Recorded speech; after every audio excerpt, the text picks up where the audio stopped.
मनुष्य में लिंग का निर्धारण गर्भ में ही हो जाता है, मतलब लड़का होगा कि लड़की होगी इसका कंफर्मेशन गर्भ में हो जाता है। तभी तो कुछ लोग अल्ट्रासाउंड करा करके ये जानने का प्रयास करते हैं कि होने वाली संतान लड़का है कि लड़की है। पहले के जमाने में अल्ट्रासाउंड का बड़ा दुरुपयोग भी होता था, लड़की है तो एबार्शन करवा दो, लड़का है तो बल्ले बल्ले, ऐसा होता था। लेकिन अभी तो सरकार ने काफी इस पर प्रतिबंध लगा दिया है। तो लिंग का निर्धारण गर्भ में ही हो जाता है कि होने वाली संतान लड़का होगा कि लड़की। जब बच्चा जन्म लेता है तो पता चल जाता है कि संतान जो हुई है लड़का है कि लड़की है। लेकिन जन्म से कुछ दिन तक, मतलब 10 साल तक, 12 साल तक पता नहीं चलता है कि लड़का है कि लड़की है, क्योंकि दोनों का रूप, रंग, वेशभूषा लगभग आजकल एक जैसी हो गई है। लेकिन जब किशोरावस्था आती है, जब किशोरावस्था आती है तो ध्यान रखें, लड़का और लड़की मतलब नर और मादा, लिंग निर्धारण तो कंफर्म कर देता है कि नर है कि मादा है, लड़का है कि लड़की है। लेकिन जब किशोरावस्था आती है लड़के का या लड़की का, तो उसके शरीर में कुछ परिवर्तन होता है जो कहलाता है द्वितीयक लैंगिक लक्षण। लिंग तो अनिवार्य है, लिंग ही ये बताएगा कि लड़का है कि लड़की है, लेकिन द्वितीयक लैंगिक लक्षण बता देते हैं कि व्यक्ति लड़का है कि लड़की है। ऐसे लक्षण जो बाहर से देखने में बता दें, देखते ही हम लोग जान लें कि ये लड़का है कि लड़की है, उसको क्या बोलते हैं बाबू? उसको बोलते हैं द्वितीयक लैंगिक लक्षण। क्या बोलेंगे? द्वितीयक लैंगिक लक्षण।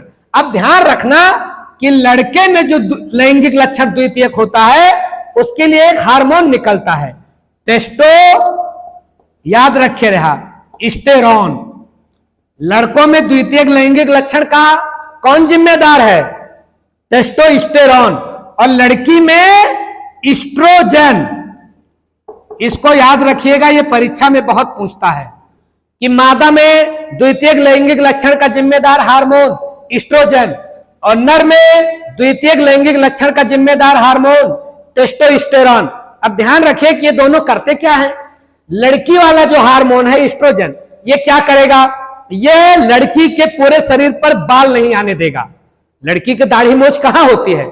लड़की की आवाज पतली करेगा, स्तनों में उभार लाएगा, नितंब वाला हिस्सा चौड़ा करेगा, कमर पतली करेगा। ये सब काम इस्ट्रोजन का है। ये द्वितीयक लैंगिक लक्षण है।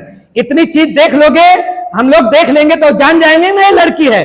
बाकी आजकल तो पहनावा नहावा बल लड़का लड़की क्या खाना है पता न चले, लेकिन ये द्वितीयक लैंगिक लक्षण बता देते हैं कि ये लड़की है। क्या क्या होगा? चेहरे पर बाल नहीं आएगा, शरीर पर बाल नहीं आएगा, कमर पतली होगी लेकिन नितंब चौड़ा होगा, स्तनों में उभार आएगा, पीरियड शुरू हो जाएगा। अगर ये सारे लक्षण शुरू हो जाएं तो ये कहलाते हैं द्वितीयक लैंगिक लक्षण। और इसके लिए जिम्मेदार हार्मोन कौन सा है? इस्ट्रोजन। इस्ट्रोजन हार्मोन की खोज भी याद रखिएगा किसने की थी? इसकी खोज की थी भैया एडगर एलन ने। इसकी खोज किसने की थी एस्ट्रोजन की? एडगर एलन और इनके साथियों ने। अब जरा लड़कों में आइए, लड़का कैसे जाना चाहिए द्वितीयक लैंगिक लक्षण का है? तो द्वितीयक लैंगिक लक्षण लड़कों में टेस्टोस्टेरॉन के कारण आता है। ये क्या करता है? ये लड़कों में बिल्कुल लड़की का उल्टा करेगा, चौड़ा सीना हो जाएगा और दाढ़ी मूंछ आने लगेगी, जो लड़की में नहीं आती है। दाढ़ी मूंछ आई मतलब टेस्टोस्टेरॉन ने अपना काम शुरू किया। किसी किसी लड़के की पहले दाढ़ी मूंछ आ जाती है, बहुत पहले, तो समझो टेस्टोस्टेरॉन ज्यादा सक्रिय है। और क्या होगा? इनका जो है सीना चौड़ा होगा, आवाज भारी होगी, आवाज भारी होगी, सीना चौड़ा होगा, दाढ़ी मूंछ आएगी, पूरे शरीर पर बाल हो जाएंगे। तो ये काम किसका है? टेस्टोस्टेरॉन। और ये सारे लक्षण, ये लक्षण कहलाएंगे भैया द्वितीयक लैंगिक लक्षण। टेस्टोस्टेरॉन हार्मोन की खोज एक वैज्ञानिक ने की जिनका नाम था अर्नेस्ट लाक्यूर। क्या नाम था? अर्नेस्ट लाक्यूर। टेस्टोस्टेरॉन, अर्नेस्ट लाक्यूर, याद रखिएगा। तो ये दोनों हार्मोन, टेस्टोस्टेरॉन लड़के में द्वितीयक लैंगिक लक्षण के लिए, एस्ट्रोजन लड़की में द्वितीयक लैंगिक लक्षण के लिए जिम्मेदार है। इनका नाम याद रखिएगा, बहुत पूछा जाता है। टेस्टोस्टेरॉन लड़का, एस्ट्रोजन लड़की, टेस्टोस्टेरोन लड़का, एस्ट्रोजन लड़की। किसके जिम्मेदार है ये? द्वितीयक लैंगिक लक्षण की।